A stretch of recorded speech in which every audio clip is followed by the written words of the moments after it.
podcast, but adding those new channels specifically can be incredibly difficult. Like, how much are you spending on that new channel? Like, is it a drop in the bucket? Oh, we did it for 4 weeks in the middle of our high season. Well, while we were spending on everything else with all the other messages, maybe it actually was incredibly effective and you just didn't notice it. Yeah. Right. Like, so this is where I think you can, use this sort of concerted test to kind of say, well, if you're going to try out a channel, let's sort of set it up in a way where, we're going to prove out whether we're going to move the needle on this or not. We're going to actually have a group that doesn't get these ads. We're going to have a group that gets them. Like, I want to see an actual lift, and I want to spend enough on the group that's seeing them to potentially essentially simulate what might be a much larger national budget or what would be really risky. Like, I'm not going to go out with $1 million in podcasts when I've never tried it before, but I might be willing to take $50K and target a very small portion of the audience and see if I get a bump there.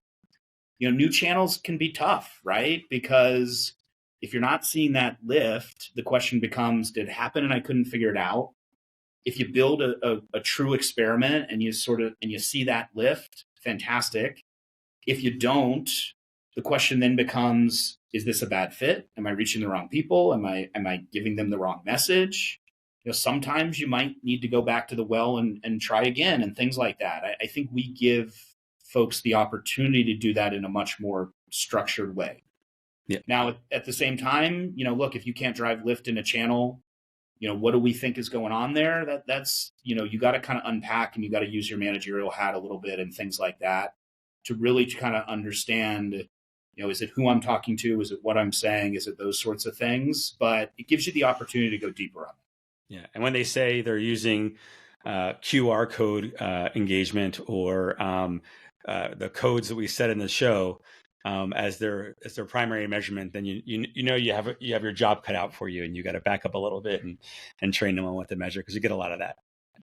Yeah, I mean, I tend to think it's like clicks or impressions or anything else, right? Seeing a signal, I'd rather see a signal than no signal. But what I need to do is go out and verify, like, look, is that signal real, right? Like, is it real? Is somebody redeeming that QR code? Did they find that online, or did they really listen to the audio and said, hey, I want to try this out? And look, a promotional way to get into a brand, that's not necessarily a bad thing. But, there's so much signal out there that if you don't have a method to understand, like, look, what does this signal mean? How real is it?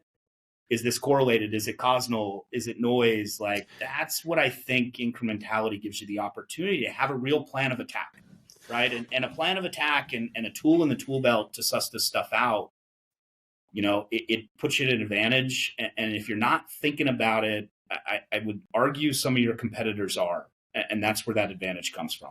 What do you say to a brand that says we do A/B tests, or we do holdout tests, or we do geo tests, but we do them in platform? So I do it on Meta, I do it on TikTok, I do it on Google. What do you say to those people? Because they seem to be leaning into trusting the platform, which is ironic that they're going to trust all the platforms you shouldn't trust. How do you talk to them? Yeah, I'm not 100% anti, and I'll say it for this reason. Facebook Conversion Lift gave a lot of marketers their first introduction to incrementality and test and control and things like that. It was a very good product. It was one of the first products in the industry where, like, hey, you do it in their UI and they give you a read, and it's not a sales presentation. I mean, you go back in the old days, sales teams would come in and give you the presentations of the outputs of your lift. Like, oh, you saw millions of dollars of lift. It's like, you're giving me a sales presentation. So I think they're good. I think it's a good way to kind of explore them. Now, there are some challenges with them that I think marketers need to be aware of. iOS 14.5 and a lot of the tracking challenges broke these things.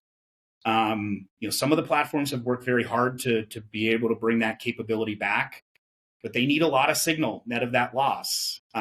You can't really suss out, am I getting an Android heavy audience because of opt-out and things like that? So they're useful, but all of them are kind of built differently. That they vary from platform to platform to platform. It's kind of a black box. If something changes again out there, they could break again and you could be left out in the cold without a solution that you own.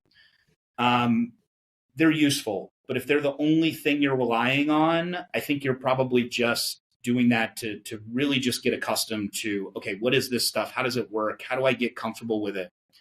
Brands that are really going to drive value with this and drive it in the way that we were kind of talking about as an organizational muscle, they need a way to do this on an apples to apples basis across their channels, across their media mix.